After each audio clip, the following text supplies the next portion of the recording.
Buenos dias a todos, eu sou o Dr. Alter e atuo como pesquisador na Fundação SCP. Hoje nós vamos falar sobre o teste número 1 do SCP-093. Se você não viu o vídeo explicando o SCP-093, eu recomendo que assista antes. Este é o teste do espelho azul. O indivíduo utilizado é um classe D masculino, 34 anos de idade, forte. Um histórico mostra a ocorrência de um homicídio com tentativa de autoextermínio. O indivíduo cooperou com todas as frases do teste. O indivíduo entrou no espelho fornecido portando o 093 que emitia uma cor azul. Os técnicos observaram que o espelho manteve suas propriedades refletivas até que o indivíduo passou por sua superfície completamente. Nesse momento, o espelho passou a mostrar uma paisagem externa, tingida fortemente de azul. Segue-se então a descrição do que foi gravado em vídeo. A câmera se ativa e a imagem pisca. O indivíduo se encontra no mesmo campo relatado pelos técnicos. Parece uma típica planície de terras baixas. Tudo tem uma coloração azul superimposta às cores normais. Nenhum ponto de referência discernível conforme o indivíduo desloca a visão para a esquerda e para a direita. Somente grama, mato, brisa. E essa brisa move as plantas mais altas. Nenhuma árvore, nenhum ser vivo é visível. O indivíduo segue em frente conforme instruído, dando cerca de 500 passos antes de que algo se torne visível. Um pedaço do solo adiante está ressecado e é possível ver grama morrendo no local onde o indivíduo se aproxima. A cerca de 300 metros adiante, o indivíduo encontra-se diante de um buraco no solo. O buraco foi escavado utilizando então ferramentas primitivas desconhecidas. Um sistema de polias é ativado e a câmera balança suavemente. O indivíduo é instruído a entrar no buraco e, após um protesto moderado, concorda. Não há nenhum método aparente para descer, com escadas ou cordas. O indivíduo depende inteiramente de suas mãos e do sistema de polias para descer lentamente. Cerca de 100 metros de cabos são utilizados até chegar ao fundo. A fonte de luz fornecida no kit portátil é ativada após cerca de 50 metros de descida, quando a luz externa torna-se insuficiente. Varreduras com a luz não revelam nada além de terra no fundo do buraco. O indivíduo segue em frente auxiliado pela fonte de luz. Ao ser questionado sobre a coloração azulada, o indivíduo parece confuso, alegando não estar vendo tonalidades sob sua perspectiva desde o início. A luz é visível adiante na paisagem. 150 metros de cabo já foram utilizados. O áudio da câmera registra o ruído da pistola sendo carregada. Quando questionado sobre suas ações, o indivíduo afirma se tratar de precaução justificada e prossegue. Um túnel muda de terra batida para um ambiente de concreto. O indivíduo reclama de um fedor. A fonte de luz no túnel é atribuída a luminárias de teto, das quais cerca de um quarto se encontram quebradas, enquanto as demais funcionam. Uma série de 3 portas de cada lado é visível pela câmera, totalizando 6 portas, com uma 7ª porta no final do corredor bloqueada por um entulho metálico genérico. O entulho mostra sinais de ferrugem e trata-se de um material comumente adquirido em lojas, indicando a presença humana. O indivíduo é solicitado a tentar abrir as portas em qualquer ordem. O indivíduo primeiro tenta a porta da direita e a porta encontra-se trancada e não abre. A segunda porta do lado esquerdo não possui maçaneta e não se move ao ser empurrado. O buraco onde estaria a maçaneta foi tapado com um material desconhecido. Todas as portas são feitas de modo que é impossível que qualquer coisa seja vista pelos lados ou por baixo das portas. A primeira porta na esquerda está trancada, mas parte da chave dela ainda está presente na tranca, com parte de trás quebrada. Com esforço, o indivíduo consegue manipular a chave quebrada e abre a porta imediatamente, começando a tossir e reclamando do fedor.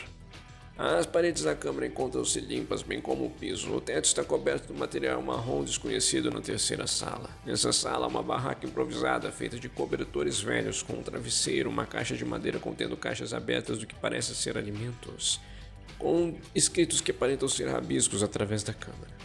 Porém, o indivíduo afirma que as caixas simplesmente dizem cereal. Uma segunda caixa no cômodo contém o que parece ser garrafas vazias de água que secaram. Há um livro ao lado da barraca, fechado e sem título ou qualquer marca de identificação. Na parede há o que parece ser artigos de jornal recortados, mas o idioma não pode ser lido. O indivíduo é solicitado a remover os recortes para coleta. Todos os artigos menos um se desfazem ao toque por conta da idade avançada. Um artigo intacto é colocado em um compartimento de amostras portátil e parece ser o mais recente se comparado aos outros. Solicitado a investigar o livro, o indivíduo se move em sua direção. Há uma anomalia no áudio e um guinchado alto e metálico domina todas as comunicações por 3,5 segundos. O indivíduo ainda não encostou no livro e pede para que o comando repita o que ele disse. O comando não disse nada porque o microfone estava mutado durante esse tempo. O indivíduo é aconselhado a deixar o cômodo e percebe que a porta começou a se fechar sozinha, lentamente. E se deixada como está, fecharia por completo.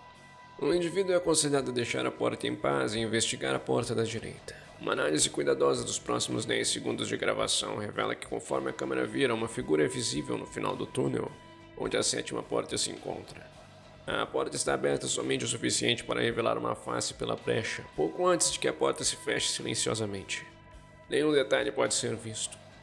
O indivíduo investiga a 2ª porta na direita, sem mencionar ter visto qualquer coisa fora do normal. Essa porta se move ao ser empurrada e após alguns golpes repetidos abre-se o suficiente para que o exterior seja visto por um ângulo. Um quadro de cortiça é visível com os mais diversos artigos pendurados. A parte de cima de uma caixa de cereal pode ser vista no chão, além do que parece ser uma mão com uma palma para cima. O indivíduo fecha a porta e faz com que a câmera passe pela 7ª porta, que permanece fechada. Uma vez que não há mais o que explorar, é pedido que o indivíduo retorne. O indivíduo não faz nenhum protesto, somente reclamando do fedor, cada vez pior. Conforme o indivíduo retorna pelo túnel, a gravação não mostra qualquer mudança ou anomalia, mas o controle relata um movimento repentino nos sistemas de cabos, puxando cerca de 100 metros adicionais de cabo antes de afrouxar novamente. Então esticar. A gravação mostra o indivíduo subindo lentamente pelo túnel, enquanto o controle tenta verificar a integridade do sistema de polias. É solicitado que o indivíduo pare de subir, mas este afirma não estar escalando e que a corda o está puxando para cima. O pânico domina os dois lados e o indivíduo é instruído a se preparar e deixar sua arma de fogo pronta. Ao chegar ao topo do buraco, nada é visível pela câmera e o indivíduo relata que não há mudança qualquer na paisagem, começando então a voltar, seguindo o caminho do cabo. Após andar cerca de 900 passos, o indivíduo pergunta quantos metros de corda foram utilizados. O controle admite não ter certeza devido às complicações, mas que, como o indivíduo andou em linha reta até o buraco, sua trajetória de retorno também deve ser em linha reta. O indivíduo parece estar preocupado ao afirmar que há mais cabo visível agora, se movendo em um ângulo de 90 graus a partir de um ponto do solo. O indivíduo move a câmera em círculo lentamente. Na gravação atrás do indivíduo, um grupo de 37 figuras permanece parado e silencioso. Suas características não são identificáveis e eles não possuem coloração azul que domina a paisagem. Novamente há pânico no controle, mas o indivíduo afirma que a única normalidade é o caminho angular formado pelo cabo. Ou seja, o indivíduo não parece ver essas anomalias. O indivíduo puxa seu lado do cabo, que encontra-se esticado e imóvel. O controle começa a puxar o sistema de polias, acabando com a frouxidão remanescente. O puxão no cabo pode ser observado conforme a grama se desloca na porção anterior do ângulo, com a linha encontrando resistência conforme chega no ângulo. A câmera do indivíduo se desloca pelo cabo e agora parece não estar mais preso, é puxado normalmente. O controle solicita que o indivíduo volte pelo caminho do cabo e gritos de pânico do indivíduo são ouvidos no áudio. 5 tiros são disparados conforme o indivíduo mira a arma para algo não visto pela câmera. O controle relata ver o indivíduo voltando para o ponto de origem, enquanto a câmera mostra o cabo desaparecendo em um ponto flutuante no ar. Quando o indivíduo passa por esse ponto, todo o cabo encontra-se novamente enrolado no sistema de polias, e a câmera mostra somente o chão. O controle relata que o espelho demorou cerca de 5 segundos antes de se tornar refletivo novamente, e que o SCP-093 permaneceu azul por 1 hora após ser recuperado. Um líquido com odor fedorento estava presente nas roupas do indivíduo e em suas mãos. Quando a pistola foi recuperada, esse fluido secou rapidamente e foi considerado insignificante para estudo devido à pequena quantidade de amostras.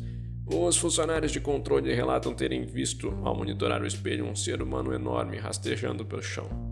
Facilmente 50 vezes maior que uma pessoa normal, sem características faciais e com braços muito curtos, se puxando na direção do espelho antes que este voltasse a mostrar reflexos.